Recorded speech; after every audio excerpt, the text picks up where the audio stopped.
ആദ്യമായിട്ടൊരു രാഷ്ട്രീയം പറയാം. കോക്രോച്ച് പാർട്ടി എന്ന പേരിൽ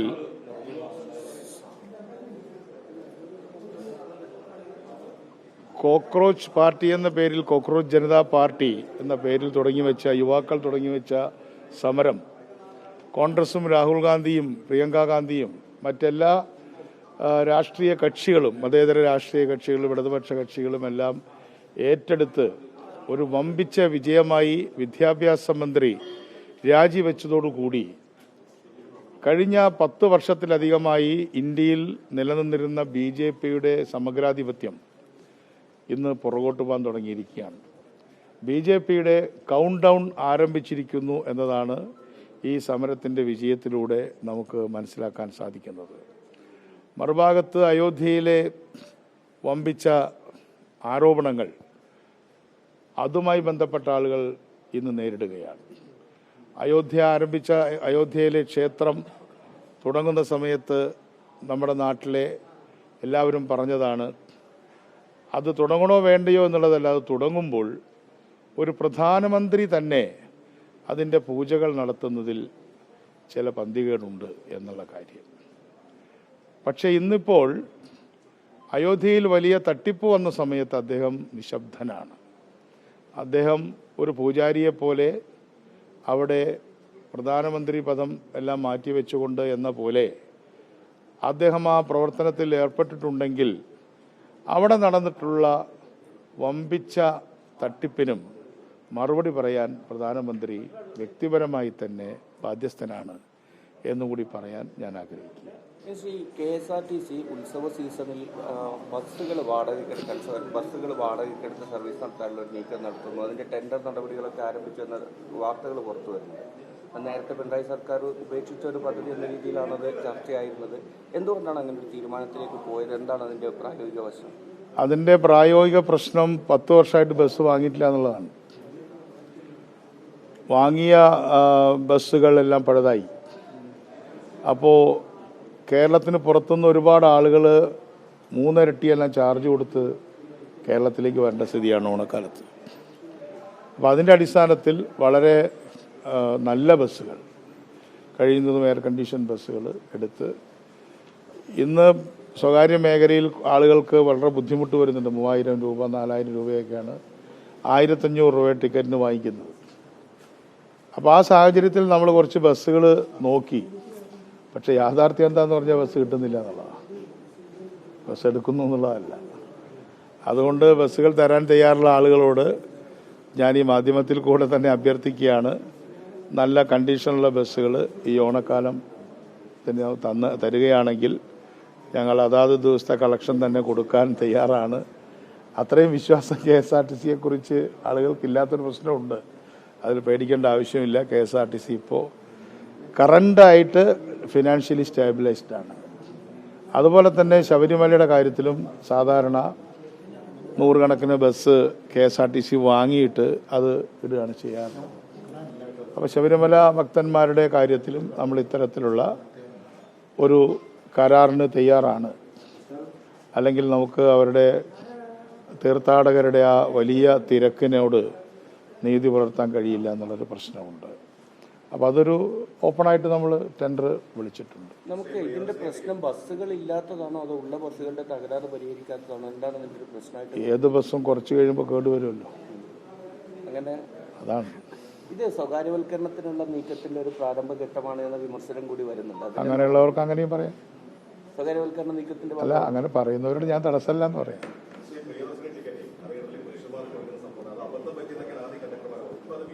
അതിൽ അബദ്ധത്തിന് കുറച്ച് ദിവസം കൊടുത്തിരുന്നു. അങ്ങനെയുണ്ടല്ലോ, പുതിയൊരു കാര്യമല്ലേ. ഇനി അബദ്ധമാണോ അല്ലേ എന്നുള്ളതൊന്നും നോട്ടമില്ല. ഉടനെ സസ്പെൻഷനായിരിക്കും. ഞാൻ മാധ്യമങ്ങളോട് അഭ്യർത്ഥിക്കുകയാണ്, ഇത് അങ്ങേയറ്റം പോപ്പുലറായിട്ടുള്ളൊരു പ്രോജക്റ്റാണ്, ഒരു പദ്ധതിയാണ്. ഇത് KSRTCയുടെ പദ്ധതിയല്ല, ഇത് സ്ത്രീ ശാക്തീകരണ പദ്ധതിയാണ്. ഈ സ്ത്രീ ശാക്തീകരണ പദ്ധതിയെ അട്ടിമറിക്കാനായിട്ട് ആരെങ്കിലും ശ്രമിച്ചാൽ കടുത്ത നടപടികൾ സ്വീകരിക്കും. സസ്പെൻഷനും പിന്നീട് വളരെ വേഗം അത് ഡിസ്മിസലിലേക്കും പോകും. എന്തോ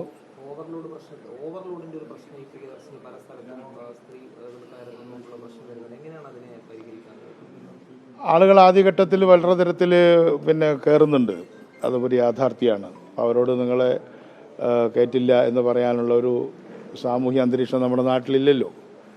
അത് വളരെ ശ്രദ്ധിച്ചോടിക്കുകയും ശ്രദ്ധിച്ച് നല്ല രീതിയിലാണ്. നമ്മളിപ്പോൾ ഏതെങ്കിലും കുറച്ച് കണ്ടക്ടർമാർ എങ്ങനെ ചെയ്തു എന്ന് വെച്ചിട്ട് നമ്മൾ KSRTC ജീവനക്കാരെ അടച്ചാക്ഷേപിക്കാനൊന്നും ഞാനില്ല.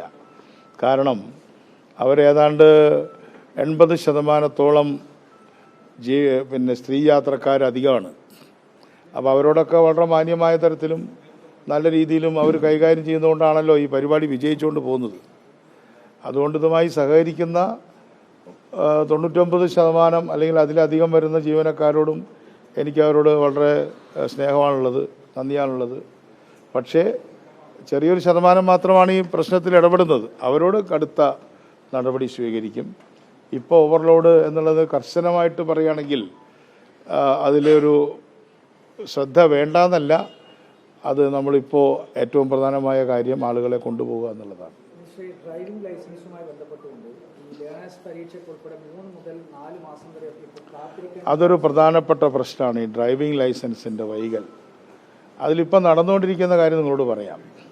8 മണിക്ക് ആളുകൾ ഈ ടെസ്റ്റിന് വരണം, അതായത് ഈ കമ്പ്യൂട്ടറിലുള്ള ടെസ്റ്റിന്. അത് വന്നിട്ട് നമ്മുടെ ഉദ്യോഗസ്ഥന്മാരിരിക്കുന്ന കസേരയിൽ അവർ 10 മണി വരെ ഇരിക്കണം. ഇങ്ങനെയൊക്കെയാണ് ഇവിടെ നടന്നുകൊണ്ടിരുന്നത്. അപ്പോൾ അവിടെ ചെന്നാൽ ഉദ്യോഗസ്ഥന്മാരെ കസേരയിലെ കമ്പ്യൂട്ടർ ഉപയോഗിച്ചാണ് ഈ ടെസ്റ്റ് ചെയ്തുകൊണ്ടിരുന്നത്.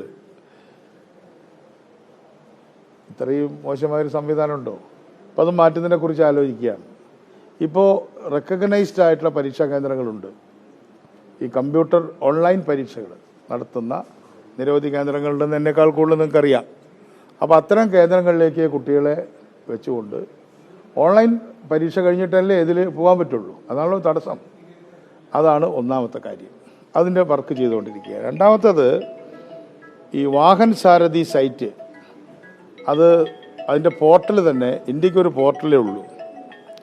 അത് കൃത്യമായിട്ട് വർക്ക് ചെയ്യുന്നില്ല. അത് കേന്ദ്ര ഗവൺമെൻറ്റിൻ്റെ എല്ലാ കാര്യങ്ങളും കേന്ദ്രീകരിക്കുക എന്നുള്ള കേന്ദ്രീകരണ നയത്തിൻ്റെ ഒരു പരാജയമാണ്. ഈ നീറ്റ് പരീക്ഷയും ഒരു കേന്ദ്രീകരണത്തിൻ്റെ പരാജയമായിരുന്നല്ലോ. അപ്പം എല്ലാം കേന്ദ്രീകരിച്ചാൽ ശരിയാവും എന്ന് പറഞ്ഞ് കേന്ദ്രീകൃതമായി തളിക്ക് പരാജയപ്പെടുക. അത് നീറ്റ് പരീക്ഷയുടെ കൂടെ പരാജയപ്പെട്ടതാണ് ഈ വാഹൻ സാരഥി.